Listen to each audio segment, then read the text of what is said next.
Hello, welcome to GameGazm. I'm Bren. I'm Jay. And today we're talking about Metal Gear Solid 5, The Phantom Pain. Oh, God, the what? Bloody child.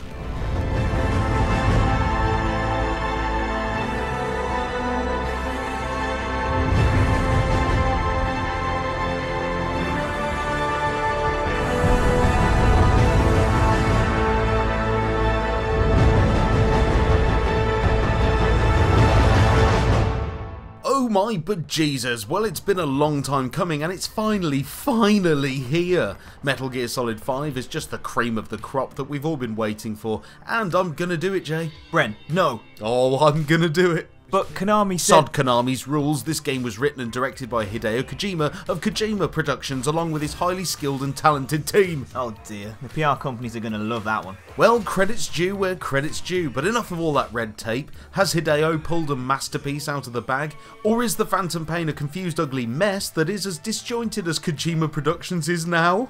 Oh man, that was a burn. Yeah, sorry, too soon? Regardless of all the media hoo-ha, here's what you get with Metal Gear 5. We won't bore you with talking about the controls and what Snake can do, as if you've played Ground Zeroes then you'll already know the kind of stealth action you're in for, and the Phantom Pain doesn't disappoint. The game opens to Snake waking up after his long sleep in a hospital, but 15 minutes elapses and I'm left wondering what the f*** is going on. Firehorse Whale! Yeah, Firehorse Whale! As I'm sure you're aware that a Hideo Kojima game is about as rooted in the real world as Kim Jong-il. Wow. First you upset Konami's PR, now you're trying to get North Korea after us too. Yes, that escalated quite quickly, didn't it? The game's intro is about as insane gets, but it's exciting and makes you feel like you're in for a quality ride throughout its ridiculous play length. After all the insanity, you arrive in Afghanistan, where Snake is tasked with rebuilding his forces and basically saving the day again. But I'm sure you don't want to hear us go on about it for an hour, so take it from us, it's good. But you will need a good understanding of the game's timeline and history of the other titles before trying to understand this complex mama. And for this reason, it will put a lot of new people to the franchise off, as you won't have a clue what's going on. So what's new? Well, it's not really new, but the building and management system from Peace Walker returns, where you can build up a new mother base. You acquire skilled members that you can assign to research and development teams to build new weapons and gear for Snake and his buddy. Your first field buddy is strangely named D-Horse. It's not strange, man. It's the horse. You know, the horse. I'm sure it's not, but I'll continue. This fine filly will help you to gallop around Afghanistan and get you from A to B, and often out of trouble, whisking you away to the safety of your transport helicopter. As you progress, you can upgrade these buddies with new gear and can even get different buddies later on too, like a dog. A diamond dog.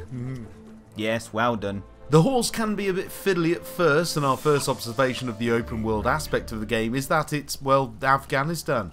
Now basically it's all rocks and sand and not much else. I saw a goat once. Very, very good. Think back to when you played Red Dead Redemption and there's a massive western world with nothing in it except rocks and the odd animal. Well, Metal Gear 5 is the same. Oh sure, it looks 50 Jastrillaboo billion times better, but it's still a big empty map with your objective in the middle of a base somewhere. Often there's checkpoints in the way and you'll either have to go round them, stealth your way through, or just gun the mothers down in cold blood. If you get bored of horse chops, then you can commandeer a vehicle. But these make a lot of noise and going off-roading in these rocky hills is a bit of an arse. So stick to your feet, or horse. The map is kefecking huge and traversing it takes the mick. Basically it's just not worth trying to walk it to your next objective if it's over 1,000 meters. Just use the helicopter, it's much easier. That's really the only major downfall here, is that there's a massive map but you end up not wanting to explore it. But then walking around a desert probably wasn't an important feature, so the open world aspect for the most part takes a massive backseat to the rest of the game. The breakdown of play is this. You gear up, pick one mission out of the current few available, fly out to the mission, complete the mission as best you can, get back in the helicopter, manage resources and staff, pick next mission, go back out. Simple, right? Well, yes it is. The odd thing though is the way the game is laid out, as if each mission were an episode. Each one has some credits at the start and end, reminding you constantly who made the game and who owns it. It's a very disjointed feel to a once linear gripping cinematic experience. Yeah, that's still in there though, the gripping cutscenes and the intense stealth action, but just as you're getting into it, kablam! Credit sequence, score screen. It may just be me, but this type of game layout always breaks the immersion for me, but in this case I feel I need to let it go as to the level of awesome that the game is. Ooh, Hideo. Aside from the main story missions, you can also complete a ton of side ops. These ops often reward you with things like skilled staff from the base. At the start of the game, I grabbed a soldier and tried to interrogate him, but he was speaking in a language we couldn't understand. In one of the ops, we rescued a prisoner that could speak the language, so now we get subtitles when interrogating enemies. It's little touches like that that really make us smile.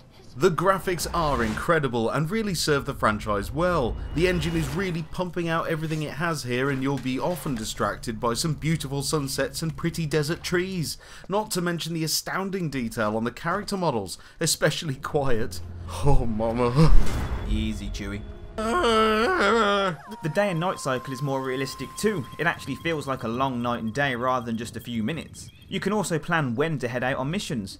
Doing them at night is easier as the guards' visibility is diminished and, well, basically they can't see shit. The daytime offers a much more difficult mission, with things like guards being alerted by your shadow creeping up at them, and they can see you for miles in pure daylight. Crawling and slow progress is much more advisable during daytime sorties. The sound is superb, with top quality voice acting from Kiefer Sutherland. Yeah, we all know how we felt when we found out David Hayter wasn't going to be doing it, but you know what? I really like Sutherland's performance. It's the right level of gruff, and let's face it, it's one hell of a voice. The music is your typical Metal Gear affair, but the opening scene does treat you to some classic Bowie with The Man Who Sold the World. Pretty cool, and the rest of the game is dotted with classics too. The story is detailed enough as it is, but if you want more story, then you can have it. You receive briefing tapes and other bits and bobs you can listen to that will flesh out the world and characters even more. If that were possible. It really is a work of art, and the gameplay is spot on. We'd say it's easily the best in the series for many reasons. Fans of the franchise will in no doubt be ecstatic with the outcome of Kojima Productions' hard work. Sure, there are a few issues here and there, and they haven't had the best of starts with the online aspects of the game. Server issues all over the place, but in time this will be fixed. Overall though, aside from the confusing story for newcomers, Metal Gear Solid 5 The Phantom Pain secures a firm GameGazm 9.5. Some fantastic gaming elements let down slightly by some unnecessary open world stuff, and a story that will have your head spinning if you haven't been following the entire franchise. Then again, that's your fault if you haven't. So go and get the entire back catalogue, play all of them, come back in a few weeks time and play Metal Gear 5. Hop in your favourite cardboard box, grab a brew and get ready to sneak your way to victory. La-lay-loo-lay-lo. Shalashaska.